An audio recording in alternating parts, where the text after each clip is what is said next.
Good morning. We have a rewatch today in preparation for young Miguel's parting.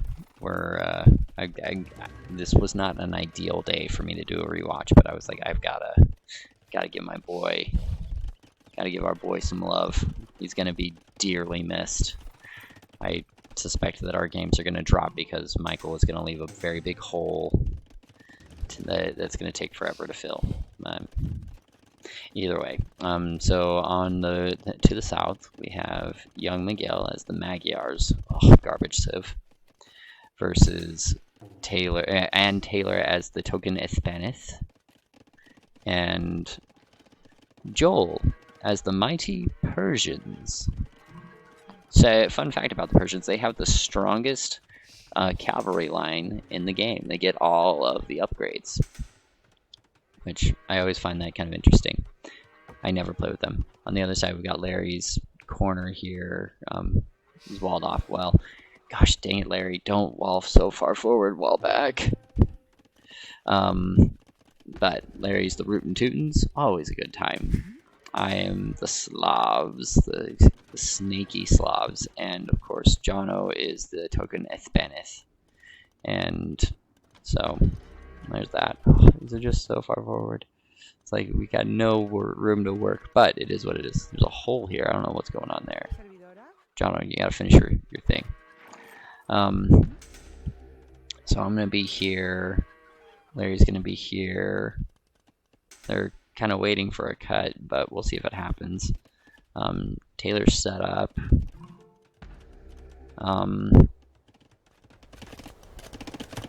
And Michael's starting to build his stuff. They got a minute left. Oh, that's slow, guys. Michael, what happened this game? That means that he is not ready for treaty drop at all, because he's got none of his upgrades. So, that's interesting. That explains a lot about this game, because we were surprised on some stuff that happened. So tree's gonna come up. I'm sending the stuff. And Taylor's ready over here. He kind of offsets stuff. It's interesting. Well, I guess if I was Taylor, I'd be looking at cutting right here. But I'm not Taylor. I'm Tanner. Do. And Taylor's sending his guy. He knows they're coming already. On the other side, Michael is getting going. Wow. And in the middle, here we go. It's Taylor. Larry's plunging. Larry's hitting some of Michael's guys. Michael has not cut. I keep thinking he would. Larry's building his castle over here. And here comes Taylor. On the other side, Michael has started his cut. We're just taking out troops. Taylor's got his castle there, or Larry, excuse me. Young Lars. This battle over here is pretty intense, but we've always kind of got them on their heels. On the other side, Michael let Jono cook. That's the one thing you don't do. So.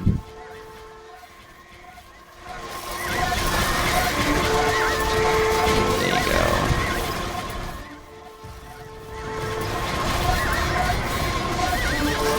And Michael gets in. Holy cow, Michael got in? This is impressive.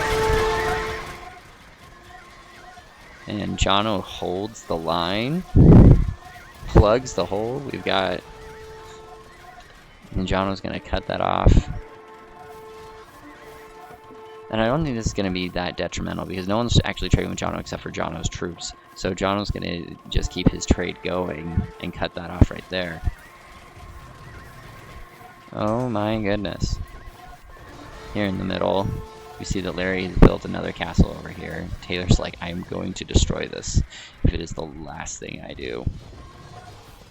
And he's building trebs out of it. On the other side, Jono has put the pressure on Michael now, and he's just holding this spot right here.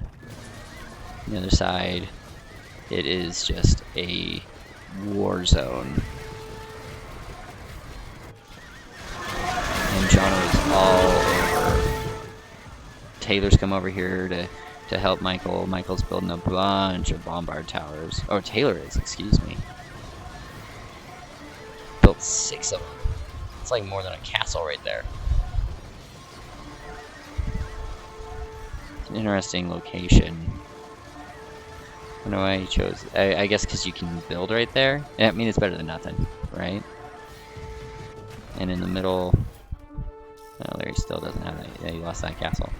So we're moving forward up in here. Jono's keeping that pressure. Michael's just never rolling the way that we're used to seeing. When he must have had a bad start or something. When we look at, let's see your villager counts. Michael's at 190. Yeah. I don't know. A lot of skirmishers. Plugging the hole. And on the other side, me and Larry are going. Larry's going to start building. Oh no. Always target the villagers. On the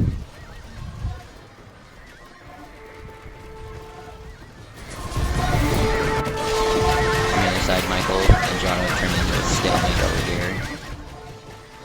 See how permanent that is. We're just going to use all the skirmishers we can. And Joel is doing his best to just hold, and Taylor's slinging. I kept thinking, oh, surely they're going to cut over here, but Larry was ready for a cut. But that's the move. And Joel's holding for dear life.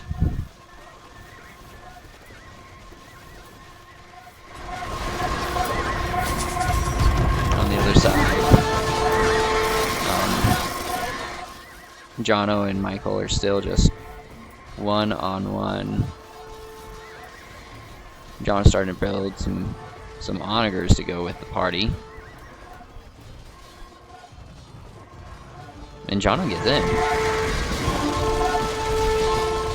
And Michael's left to his own accord.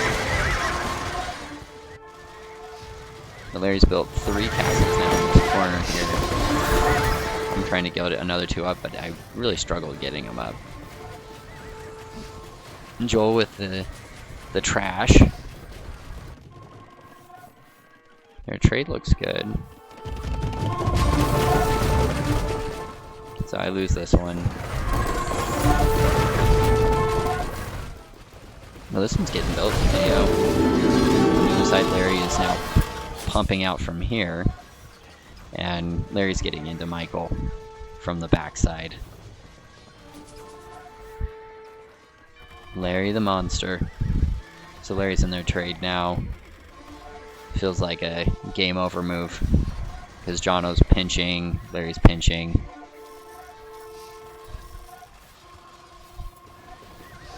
And I'm holding here in the middle still. And there they go. And that was the game.